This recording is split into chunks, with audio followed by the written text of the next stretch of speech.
Hello everyone. आप सभी का स्वागत है एक ही टू रैंकर्स में।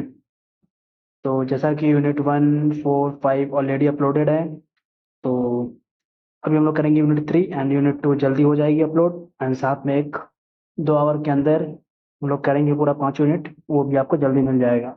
यूनिट 3 से जो इम्पोर्टेंट टॉपिक थे, जो पहला हमारा HDFS। HDFS जो होता है वो हमारा है हडूप डिस्ट्रीब्यूटेड फाइल सिस्टम। इसका जो डिज़ाइन होता है, स्पेशली जो भी हमारा बिग डेटा होता है उनको स्टोर एंड प्रोसेस करने के लिए बनाया गया है।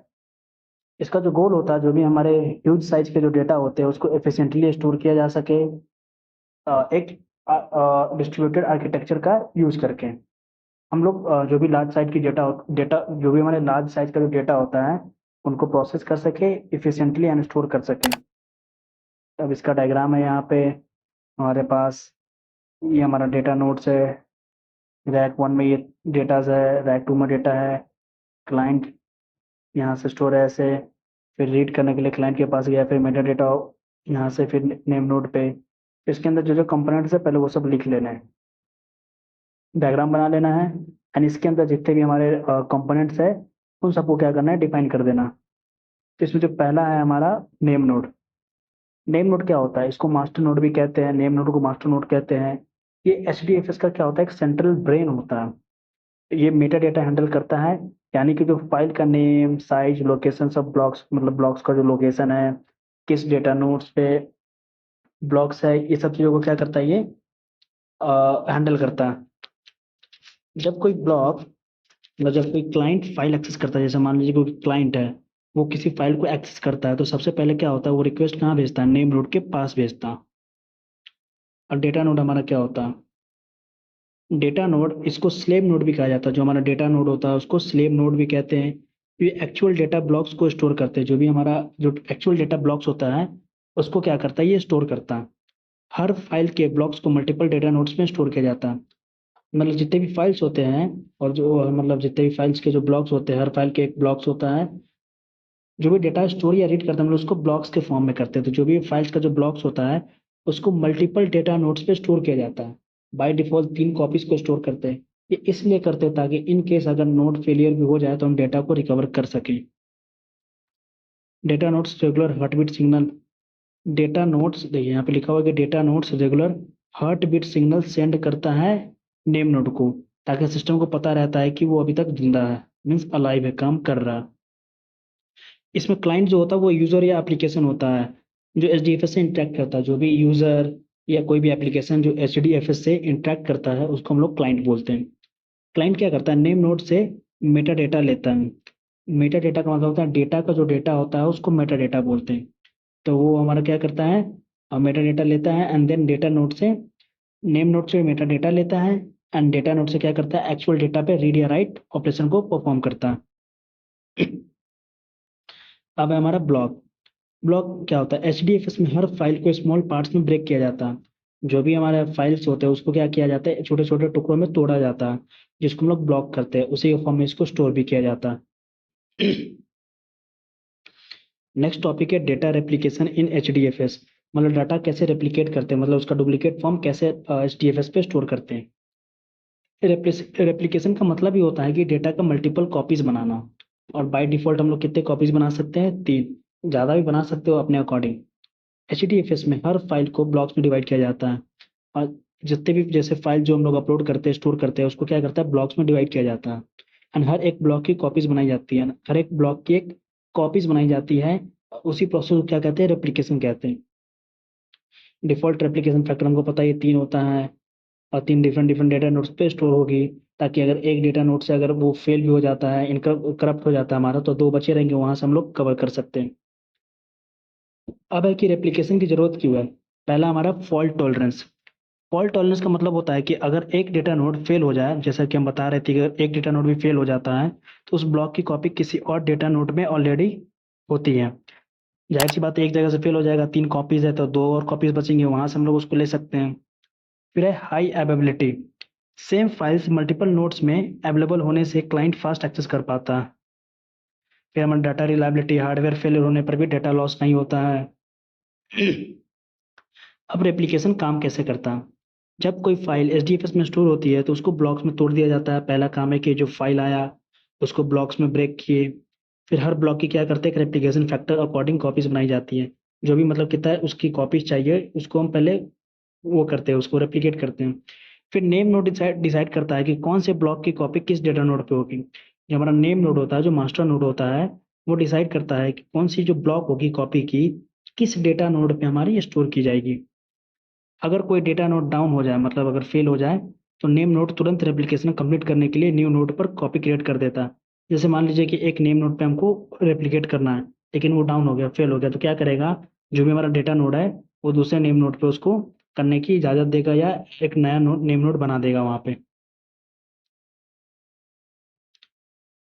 फिर हमारा how does H D F S store read and right files, मतलब कैसे एच डी एफ एस में हम डेटा को स्टोर करते हैं, रीड करते हैं, राइट करते हैं। तो पहले देखते हैं कि स्टोर कैसे होता है। जब कोई file H D F S में अपलोड की जाती है, जैसे जैसे कोई फाइल आया, तो एच डी एफ एस में जब स्टोर करते हैं तो हम लोग क्या करते हैं, उस फाइल को through H D F S put command, तो वो फाइल छोटी छोटी ब्लॉक्स में पहले डिवाइड करते हैं। डिवाइड करने के बाद जो ब्लॉक का साइज होता है बाय डिफॉल्ट 120 MB होता है, या 64 MB भी हो सकता है किसी पुराने वर्जन में। अब हर ब्लॉक्स को क्या करते हैं, मल्टीपल डेटा नोड पे स्टोर किया जाता है। पहले क्या किया, डेटा आया उसको ब्लॉक्स में डिवाइड किए। ब्लॉक्स का साइज 128 या 64 हो सकता है ओल्डर वर्जन में। फिर उस ब्लॉक को क्या करते हैं, एच डी एफ एस के मल्टीपल डेटा नोड पे स्टोर किया जाता है। और मल्टीपल नोड पे डेटा को स्टोर करने कोई प्रोसेस को क्या बोलते हैं, replication. H D F S का नेम नोड मैनेज करता है कि कौन सा ब्लॉक किस डेटा नोड पर होगा। जो नेम नोड होता है वो मैनेज करता है कि कौन सा ब्लॉक किस डेटा नोड पर स्टोर किया जाएगा। नेम नोड के पास सिर्फ मेटा डेटा ही होती है, और नेम नोड के पास क्या होता है, सिर्फ मेटा डेटा होता है, जैसे कि फाइल का नाम, ब्लॉक का लोकेशन क्या है, कौन कौन सी परमिशन है, ये सब। तो ये हो गया कि हम लोग फाइल पे क्या स्टोर कैसे करते हैं। फिर है हमारा हाउ डज, मतलब how H D F S read files, मतलब H D F S file को रीड कैसे करता है। जब क्लाइंट एक फाइल रीड करता है तो पहले वो नेम नोड से पूछता है कि ब्लॉक्स कहाँ स्टोर्ड है। जैसे मान लीजिए कि मुझे क्या करना है, फाइल को रीड करना है, तो पहले मैं नेम नोड के पास जाऊंगा, क्योंकि नेम नोड के पास क्या होता है, मेटा डेटा होता है। वो हमको बताएगा ब्लॉक का लोकेशन, तो उस लोकेशन पर जाके तब हम वहाँ पे रीड कर पाएंगे। तो नेम नोड क्लाइंट को बताता है ब्लॉक के एग्जैक्ट डेटा नोड लोकेशन। मतलब नेम नोड पे एक रिक्वेस्ट बोलते हैं कि हमको कहाँ स्टोर है वो डेटा, वो ब्लॉक्स वो बताइए। तो नेम नोड क्या करता है, क्लाइंट को बताता है ब्लॉक का एग्जैक्ट लोकेशन। उसके बाद क्या होता है, जो जो क्लाइंट होता है डायरेक्टली डेटा नोड से block block bye block read करता है। उसके बाद जब ब्लॉक्स कंबाइन करके ओरिजिनल फाइल मिल जाती है, उसके बाद क्या कर सकते हैं, जितने भी ब्लॉक्स होते हैं उन सबको कंबाइन करके एक ओरिजिनल फाइल मिल जाती है जिसको हम रीड कर लेते हैं। फिर होता है हमारा कैसे राइट करते हैं, how how H D F S right files. जब क्लाइंट कोई न्यू फाइल राइट करता है तो वो फाइल ब्लॉक्स में ब्रेक होती है। कहानी वही है कि जब नई फाइल्स को राइट करना होता है तो जो भी फाइल्स होती है उनको क्या करती हैं, ब्लॉक्स में हम लोग ब्रेक करते हैं। उसके बाद क्लाइंट पहले नेम नोड से परमिशन लेता है to create a new file. जो भी क्लाइंट होता है वो हमारा क्या करता है, नेम नोड से परमिशन लेता है एक नया फाइल बनाने के लिए। नेम नोड एक ब्लॉक आईडी असाइन करता है, जो नेम नोड होता है एक ब्लॉक आईडी असाइन करता है और डिसाइड करता है कि कौन सा डेटा नोड यूज होगा। क्लाइंट ब्लॉक को पहले एक डेटा नोड को सेंड करता है, जो भी क्लाइंट होता है, जो क्लाइंट ब्लॉक को पहले एक डेटा नोड को सेंड करता है। जो भी ब्लॉक होता है क्लाइंट क्या करता है, उसको पहले एक डेटा नोड को सेंड करता है। देन वो डेटा नोड उसी ब्लॉक को नेक्स्ट टू डेटा नोड्स में सेंड करता है। तो उसी ब्लॉक को क्या करता है, जो डेटा नोड होता है, डेटा नोड्स होते हैं हमारे, वो अगले दो डेटा नोड्स को सेंड करता है। इसी को बोलते हैं पाइपलाइन रेप्लिकेशन। अब है जब सारे ब्लॉक्स लिख दिए जाते हैं तब file H D F S में कम्प्लीटली राइट हो जाती है। उसके बाद जब क्या होता है, जब सारे जो हमारे सारे फाइल्स, जो भी हमारे सारे ब्लॉक्स होते हैं वो अच्छे से लिख दिए जाते हैं वहाँ पे, तो उसी को बोलते हैं हम लोग writing files in H D F S. अब उसके बाद हमारे benefits and challenges of using H D F S, मतलब क्या क्या हमारे बेनिफिट्स है, क्या क्या चैलेंजेस है एच डी एफ एस को यूज करने के। पहले देखेंगे benefits. Fault tolerance. Fault tolerance का मतलब होता है एच डी एफ एस में हर ब्लॉक का मल्टीपल रेप्लिकेशन बनता है। मल्टीपल रेप्लिकेशन बनाते हैं ताकि अगर एक नोड पे फेल भी हो जाए तो हम वहाँ दूसरी जगह से एक्सेस कर लें। अगर एक डेटा नोड फेल हो जाए तो डेटा को रिकवर कर सकते हैं वही चीज़ों की। स्केलेबिलिटी का मतलब होता है आप डेटा नोड्स ऐड कर सकते हैं इजीली सिस्टम को, और स्केल कर सकते हैं। ये सिस्टम पेटाबाइट डेटा तक को, मतलब ह्यूज साइज ऑफ डेटा तक को ये हैंडल कर सकता है। हाई थ्रूपुट, लार्ज फाइल्स को पैरेलल में रीड राइट किया जा सकता है। जो भी लार्ज फाइल्स होती है उनको पैरेलली रीड भी कर सकता है, राइट भी कर सकता है। कॉस्ट इफेक्टिव का मतलब होता है कि जो हमारा एचडीएफएस होता है ज़्यादातर कमोडिटी हार्डवेयर का यूज़ करता है, मतलब जो सस्ते सर्वर्स होते हैं उन सब चीज़ों का यूज़ करता है, जिससे क्या होता है पैसे कम लगते हैं। फिर है डेटा लोकेलिटी कॉन्सेप्ट। कंपटीशन को जो भी हमारा कंपटीशन होता है, कंपटीशन को वहाँ सेंड किया जाता है। जो भी कंपटीशन होता है हमारा, उसको सेंड किया जाता है जहाँ डेटा ऑलरेडी स्टोर होता है। इससे नेटवर्क बॉटलनेक्स कम हो जाती है।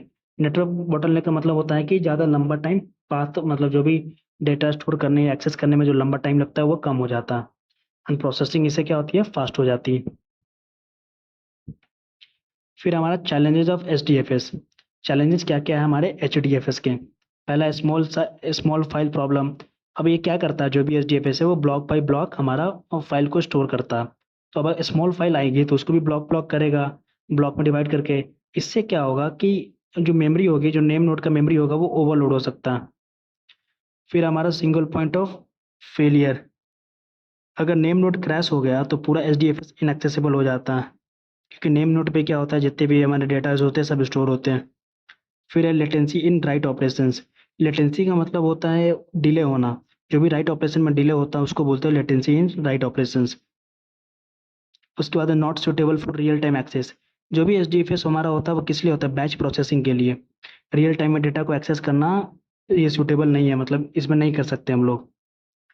फिर हमारा सिक्योरिटी लिमिटेशंस। डिफ़ॉल्ट एचडीएफएस में जो सिक्योरिटी फीचर्स होते हैं वो लिमिटेड ही होते हैं।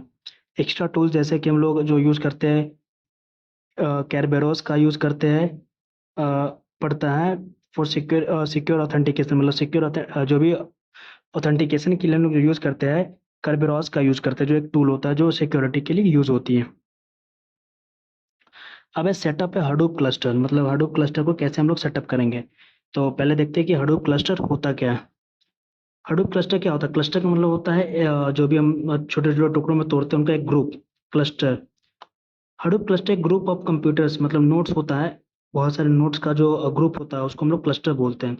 जो कंबाइन होकर क्या करता है, एक लार्ज अमाउंट ऑफ डेटा को स्टोर एंड प्रोसेस करते हैं। किसका किसका यूज़ करते हैं, using H D F S, map reduce या यार्न का, जो भी उसके फ्रेमवर्क होते हैं।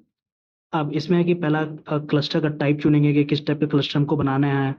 पहला हमारा सूडो डिस्ट्रीब्यूटेड मोड या फुल्ली डिस्ट्रीब्यूटेड मोड, किस टाइप के हमको क्लस्टर्स बनाने हैं। फिर उसके बाद सिस्टम रिक्वायरमेंट, जो इसको हम क्लस्टर स्पेसिफिकेशन बोलते हैं, मतलब क्या क्या कंपोनेंट यूज़ करेंगे, उसके अंदर क्या क्या स्पेसिफिकेशंस होने चाहिए। जैसे कि ऑपरेटिंग सिस्टम यूज़ करेंगे लिनक्स का, जावा यूज़ करेंगे जावा 8 और जावा 11। रैम जब हम लोग यूज़ करेंगे तो मिनिमम 8 GB पर नोड होने चाहिए। सीपीयू में जो यूज़ करेंगे मिनिमम 4 कोर्स होने चाहिए हमारे पर नोड। स्टोरेज के लिए 1 TB प्लस हमको चाहिए पर नोड पे। नेटवर्क में हम लोग यूज़ करेंगे high speed local area network का। अब क्या क्या स्टेप्स है हडूप क्लस्टर को सेटअप करने के। पहला है कि जावा को हम लोग जितने भी नोड्स होते हैं उन सब पे इंस्टॉल करेंगे। एक हडूप यूज़र बनाएंगे, एक पासवर्ड को सेटअप करेंगे वहाँ पे, और डाउनलोड और इंस्टॉल करेंगे हडूप को। फिर जो भी हमारा एक्सएमएल फाइल है उसको कॉन्फ़िगर करेंगे। फिर नेम नोड को फॉर्मेट करेंगे। फिर एचडीएफएस को स्टार्ट करेंगे और यार्न को स्टार्ट करेंगे। उसके बाद हम लोग उसको टेस्ट कर लेंगे। क्लस्टर का आर्किटेक्चर है, यहाँ पे हमारे पास है हडूप क्लस्टर, स्विच, स्विच, यहाँ पे हमारे पास rack switch, rack switch, rack switch. ये हमारा रैक 1 है, ये रैक 2 है और ये रैक 3 है। इसके अंदर हमारा नेम नोड हो गया, डेटा नोड यहाँ तक, स्टैंड बाय नेम नोड आ गया, यहाँ पे रिसोर्स मैनेजर आ गया। ये हमारा क्लस्टर का आर्किटेक्चर है। अब हमारे पास इसमें जो लास्ट टॉपिक है वो है हडूप इन क्लाउड, मतलब जो भी हडूप है उसको क्लाउड पे स्टोर करना। जब हडूप फ्रेमवर्क जो हमारा हडूप फ्रेमवर्क है उसको जब क्लाउड इंफ्रास्ट्रक्चर पे डिप्लॉय किया जाता है तो उसको ही हम लोग क्या करते हैं, Hadoop in cloud. Cloud in the sense कि हम लोग उसको एक ऐसे जगह पे, सेंट्रलाइज जगह पे रख देते हैं जहाँ से ऑनलाइन हम लोग उसको एक्सेस कर सकते हैं बिना उसको अपने सिस्टम में इंस्टॉल किए हुए। यहाँ पे क्या करता है, आपको डेटा स्टोरेज जो H D F S and data processing जैसे कि मैप रेड्यूस या यार्न, दोनों का पावर मिलता है। लेकिन फिजिकल सर्वर्स मैनेज करने की नीड नहीं होती, मतलब हमको और फिजिकली इसको डाउनलोड नहीं करना पड़ता। हम इसको ऑनलाइन एक्सेस एक्सेस कर सकते हैं because of deploy on cloud. Cloud पे डिप्लॉय होने की वजह से इसको हम लोग कहीं से भी एक्सेस कर सकते हैं और हमको इसको इंस्टॉल करने की ज़रूरत नहीं है। अब बेनिफिट क्या है हडूप को यूजिंग हडूप इन क्लाउड, मतलब जो हडूप क्लाउड पे है उसको यूज़ करने का बेनिफिट क्या क्या। पहला है स्केलेबिलिटी। स्केलेबिलिटी का मतलब होता है कि आप इजिली नोट्स इसमें क्या कर सकते हैं, आप इजिली ऐड या रिमूव कर सकते हैं अपने काम के अकॉर्डिंग, क्योंकि इसमें ना इंस्टॉल करना पड़ता है कुछ नहीं। ये सारा चीज़ हमारा क्लाउड पे स्टोर होता है, वहीं पे हमको सारी चीज़ें प्रोवाइड की जाती हैं। कॉस्ट इफिशिएंसी होता है, मतलब हम जितना पे करेंगे उतना ही यूज़ कर पाएंगे। नो मेंटेनेंस हेडेक, मतलब मेंटेनेंस करने का कोई सर दर्द नहीं होगा, क्योंकि ये जो जो इसके डेवलपर्स होंगे वही इसको करेंगे, जो इसको होस्ट किया है क्लाउड पे वही इनको मेंटेन करेंगे। Faster deployment. फास्टर डिप्लॉयमेंट का मतलब है कि हडूप को इंस्टॉल करना ईजी हो जाता है, क्योंकि प्री प्री कॉन्फ़िगर्स क्लस्टर्स होते हैं इसके अंदर, हमको और सिस्टम पे उसको इन द सेंस कि मतलब एक वर्चुअल वर्चुअल इन्वायरमेंट में हमको इसको इंस्टॉल करना पड़ता है, ताकि जब तक हम लोग यूज़ करें तब तक काम करें। और पॉपुलर क्लाउड सर्विसेज कौन कौन से हडूप के, जैसे AWS हो गया, फिर माइक्रोसॉफ्ट एज्योर हो गया, या गूगल पे हम लोग कर सकते हैं। तो यहाँ पे हम लोग का यूनिट 3 कंप्लीट हो चुका है। एक यूनिट और बचा है, यूनिट 2, वो भी लगभग कल तक आ ही जाएगा। एंड एक 2 आवर की वीडियो मिल जाएगी जिसमें सारी सारी यूनिट 1 से लेकर 5 तक मिल जाएगी। Thank you so much.